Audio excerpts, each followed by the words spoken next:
What is up, my peepholes? This is your guy, Cly, and it's time for a little DIY. Today, I want to teach you how to make the second easiest Captive D20 pendant that I personally know how to make.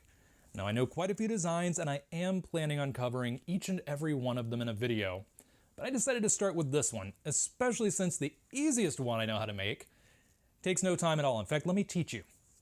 The easiest Captive D20 pendant would have to be one of these.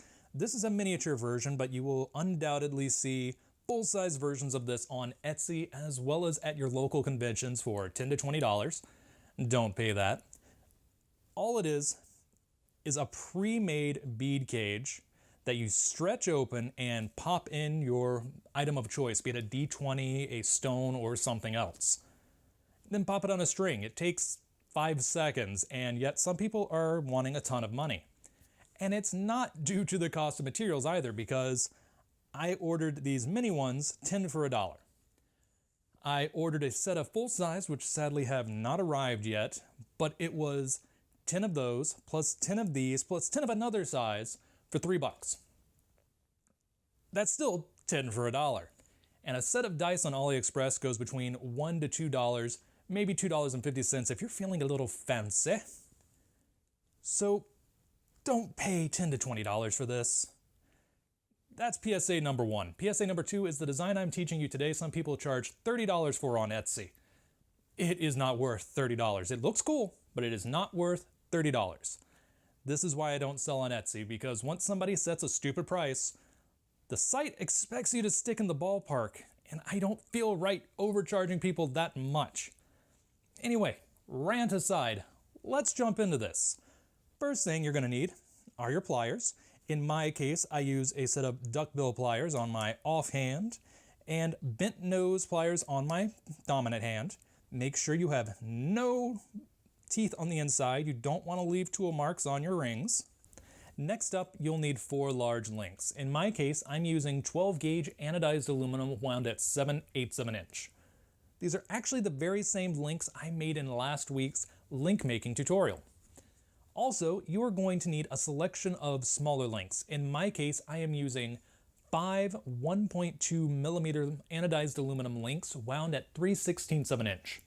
If you're wondering why I'm so specific about the wire diameter, that's because the exact same manufacturer lists this wire as both 16 gauge and 18 gauge.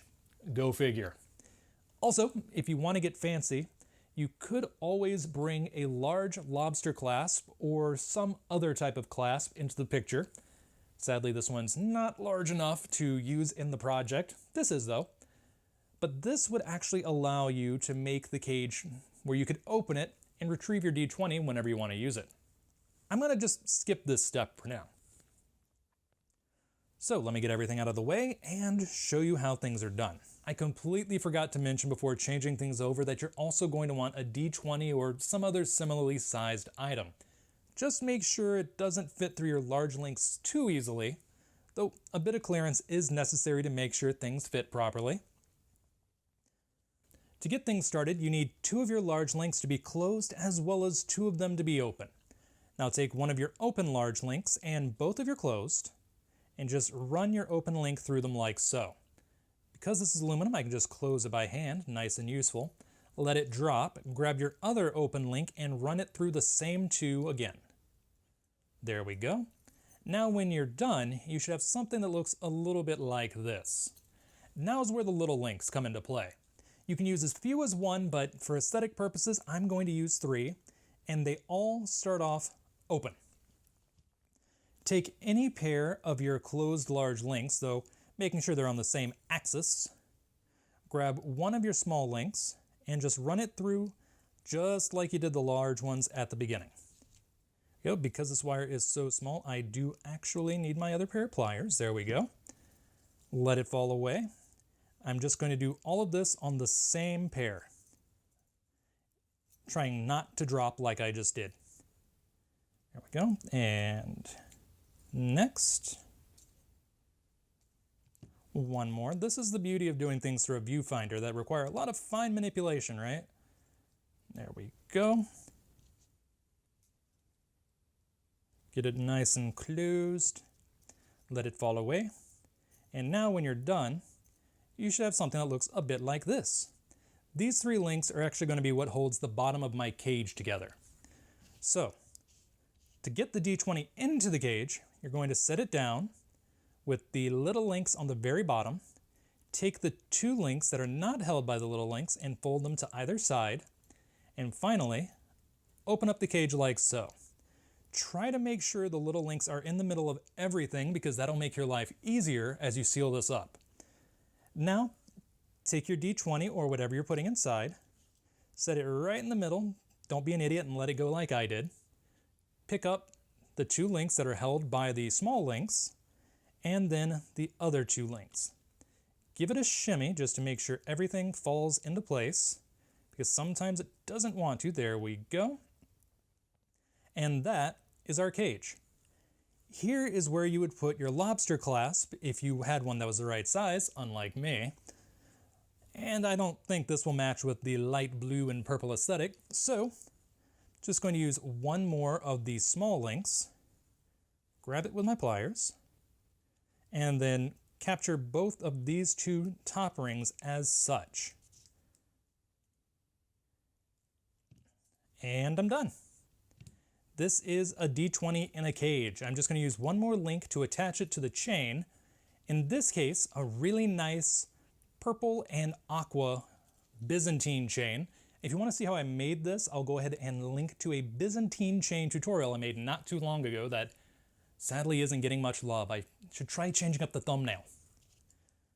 But I'm going to take this link that I've already pre-hooked onto the chain to make sure I have the center portion, open it up, making sure I actually have the opening portion. There we go. Take my singular link, and done. There you have it, one Captive D20 with a Byzantine chain. Now, of course, you could actually shrink down this cage and make a strand of either mini captive dice or captive beads of any type.